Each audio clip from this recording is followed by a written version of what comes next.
बीबी जी मरियम नवाज साहबा जी, आपकी red line तो तबाह बर्बाद हो गई। पैरा फोर्स वाले जो हैं वो 5,000 रुपए हफ्ता लेते हैं। आपने ढाबा शाबा जो आपने लगाया ना, हम कल से ना देखें ढाबा, यहाँ तो हम तोड़ देंगे या चीजें उठा के ले जाएंगे। मशहूर शायर हबीब जालिब की बेटी फूड ढाबा चलाने पर मजबूर क्यों, मगर वो भी जिला इंतजामिया ने पहले ही दिन खत्म करने पर मजबूर कर दिया। ऐसे दस्तूर को सुबह बेनूर को मैं नहीं मानता, मैं नहीं जानता। मैम पहले तो आप इन ड्राइव पर गाड़ी चलाती थी, तो आप कैब सर्विस पे सर्विस देती थी, तो फिर वो आप क्यों कर रही थी और वो छोड़ के इस तरफ क्यों आई हैं? अस्सलाम वालेकुम जी, बहुत शुक्रिया आपका। और देखने वाले जो आप नाजरीन हैं, आवाम हैं, उनको मैं बताना चाहती हूँ कि आप लोगों को भी पता है कि दिन ब दिन पेट्रोल महंगा होता जा रहा है। अब ये हुआ कि घर का जो खाना है, मैंने ये सोचा कि दाल चावल बना के मैं घर से सुजुकी डब्बे में रखूँ और रख के मैं वो क्रीम ब्लॉक चली गई। और जब मैंने जब अंधेरा हो गया तो आहिस्ता आहिस्ता फिर 7-8 लड़के जो हैं वो आए और हमें कोई बंदा मिलने के लिए आया हुआ था जो हमें पहचानता था, जानता था।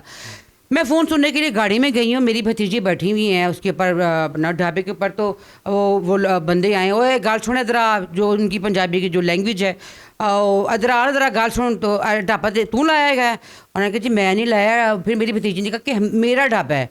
और मेरी बात सुने बीबी, ये ढाबा जो है ना, आपने ढाबा शाबा जो आपने लगाया ना, ये आपका हम कल से ना देखें, ये बीबी मरियम की तरफ से सख्त ऑर्डर है कि आपका ढाबा यहाँ तो हम तोड़ देंगे या चीज़ें उठा के ले जाएंगे।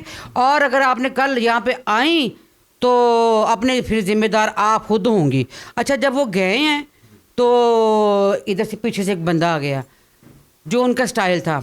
बाजी मेरी गल सुनो, तुसी ना फिक्र ना करो, छोड़ो परे, ये ना पैरा फोर्स वाले है ने, ते ए ना तुहानू कोई तंग नहीं करेगा, तुहाडी कोई चीज़ां नहीं छेड़ेगा, तुसी काम भी कर सकते हो। तुसी हफ्ता ना इन्हों 5,000 रुपये दो, मैं आपे रोक लवांगा, तुसी इस गल छोड़ो, मैं आपे संभाल लवांगा। मैं कहा अच्छा 5,000 पैरा फोर्स वाले, ठीक है। तो वो इधर से चले गए। तो इधर से एक बंदा आता है, अब्बा जी तुसी सानू ना अपना 1,000 रुपये भत्ता जड़ा हुंदा ना, म्यूनसिपल वाले जो है भत्ता दें, 1,000 रुपये भत्ता उनको दो। मैं एक दिन में मैंने ये सारा कुछ वहाँ पे खड़े होकर मैंने ये देख लिया कि वहाँ पे जो लोग काम करते हैं वो लोग वहाँ पे भत्ते देते हैं, और ये पैरा फोर्स वाले जो हैं वो 5,000 रुपये हफ्ता लेते हैं।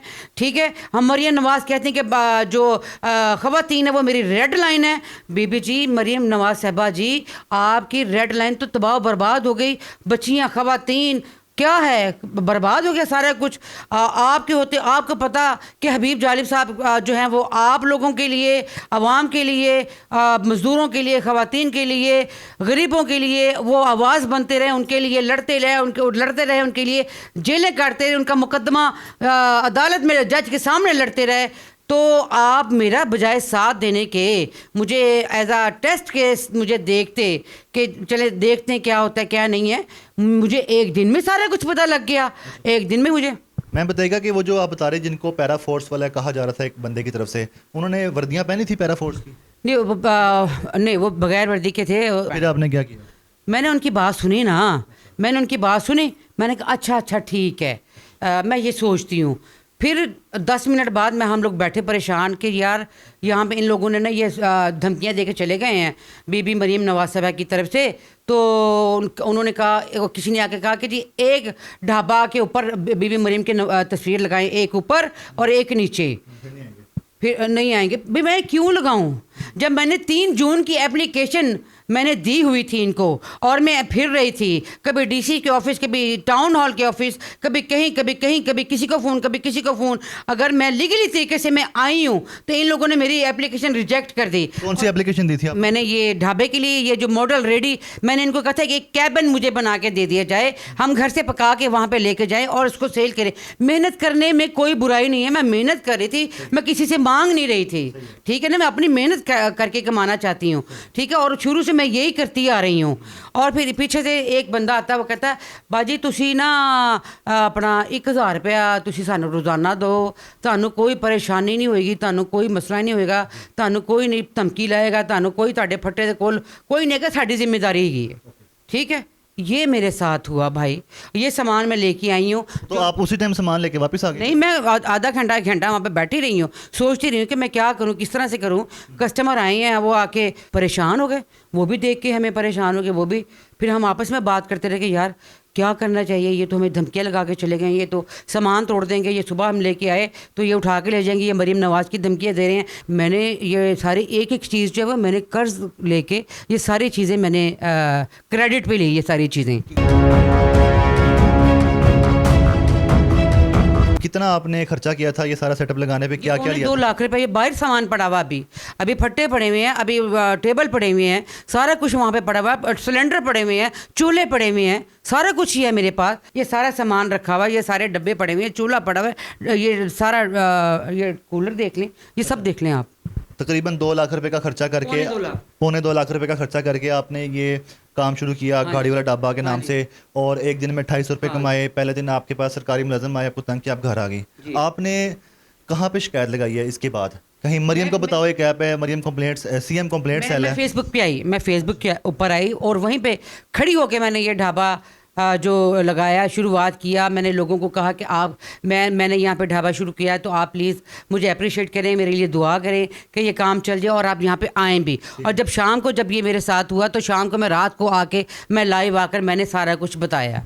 उस पर ये चीज़ें सारी आप लोग सारे यहाँ पे आए हैं, मीडिया। तो ये वजह हो सकती है कि आपने फेसबुक पे एक पोस्ट लगाई थी कि मैंने एक ढाबा शुरू किया है, तो उसके बाद तो नहीं ये सरकारी मुलाजिम जो लोकल गवर्नमेंट वाले आ गए हों? नहीं नहीं नहीं नहीं नहीं, वो अपना मैंने तो ये उसी वक्त खड़े होके वहाँ पे ढाबा लगाया और मैं बता रही हूँ कि मैंने यहाँ पे ढाबा लगाया, आप लोग मुझे मेरे लिए दुआ कीजिएगा। तो वो पहले कुछ बंदे जो है ना वो चक्कर लगा रहे थे, हाँ, रैकी कर रहे थे, वो सारे देख रहे थे, आ रहे थे, जा रहे थे, मेरी तस्वीरें बना रहे थे, मेरी वीडियो बना रहे थे, हाँ, और मुझे वो देख रहे थे, आते जाते बड़े गुस्से से देख रहे थे मुझे।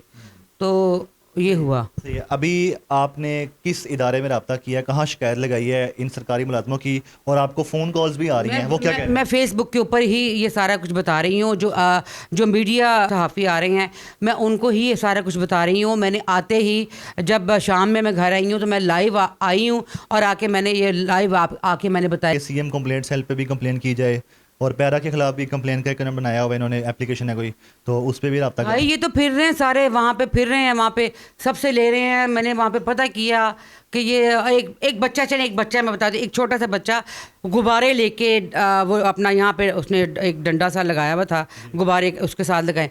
वो बेचारा बच्चा, मैंने जब मैं एक दिन में गई क्रीम ब्लॉक में तो वो बच्चा बड़ा मायूस उदास वहाँ पे खड़ा था। मैंने कहा क्या हुआ, उदास को खड़े, खैरियत है, क्यों ऐसे खड़े हो? तो उस बच्चे ने मुझे बताया कि आंटी मैंने गुब्बारे लगाए हुए थे, पैरा फोर्स वाले आए और वो मुझे कहते 3000 रुपये दो तो आप गुब्बारे बेच सकती हो। और वो मेरे गुब्बारे भी ले गए, मेरा जो पर्स मैंने यहाँ पीछे लटकाया हुआ था कंधे के ऊपर, शोल्डर के ऊपर, वो भी मेरा मुझसे ले गए। और मैंने घर वापस जाना है, मेरे वालिद साहब जले हुए हैं, मैंने जो यहाँ से मैं कमाता हूँ मैं वहाँ पे भेजता हूँ, तो वो सारा कुछ मुझसे छीन के ले गए।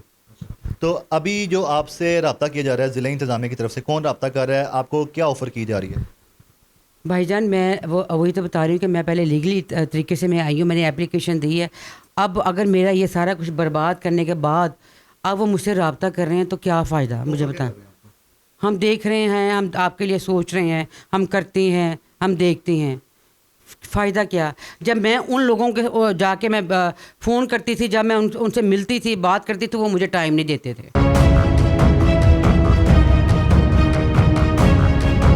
अभी आपने क्या सोचा है, ये सामान जो आपने लिया था 2.25 लाख रुपए का, क्या करेंगे? आधी कीमत पे वापस होगा। अगर वो आपको यकीन दिलाते हैं कि आपको प्रॉपर एक सेटअप लगा के देते हैं तो आपको करना चाहिए प्रॉपर सेटअप। देखिए मेरी बात सुनिए, अब इतना मैं जलील हो चुकी हूँ, इतना उन्होंने मुझे कर दिया। मैंने पहले एप्लीकेशन 3 जून की दी हुई है, उन्होंने उसके ऊपर कोई उसको देखा तक नहीं, पढ़ा तक नहीं है। मैं जाती हूँ, मैं देखती हूँ, मैं बात करती हूँ, मैं अपना टाउन हॉल भी जाती हूँ, डीसी ऑफिस भी जाती हूँ, कोई भी मेरी बात नहीं सुनता। सही है। खाने में बताइएगा कि आप क्या बना के लेके गई थी पहले दिन, क्या बनाया? चिकन दाल थी और उबले चावल थे, और वहाँ पे चाय भी मैंने बना के सेल की है। तो ये जो आपने नाम रखा था गाड़ी वाला ढाबा, ये इसका मैंने खुद रखा था। इसकी क्या वजह थी? क्योंकि मैं गाड़ी में ही चलाती आई हूँ, ड्राइविंग भी सिखाती आई हूँ, करीम भी चलाती आई हूँ, इन ड्राइव भी चलाती आई हूँ, तो मैंने यही सोचा कि इसी को मैं यूज़ करती हूँ। इसके बाद अब आपने क्या सोचा, वापस आप इन ड्राइव पे गाड़ी चलेंगे? वापस मैं अब इन ड्राइव पे ही आऊँगी। इतना ज़्यादती करने के बाद, इतना कुछ बेइज्जती होने के बाद मुझे इनसे कुछ नहीं चाहिए।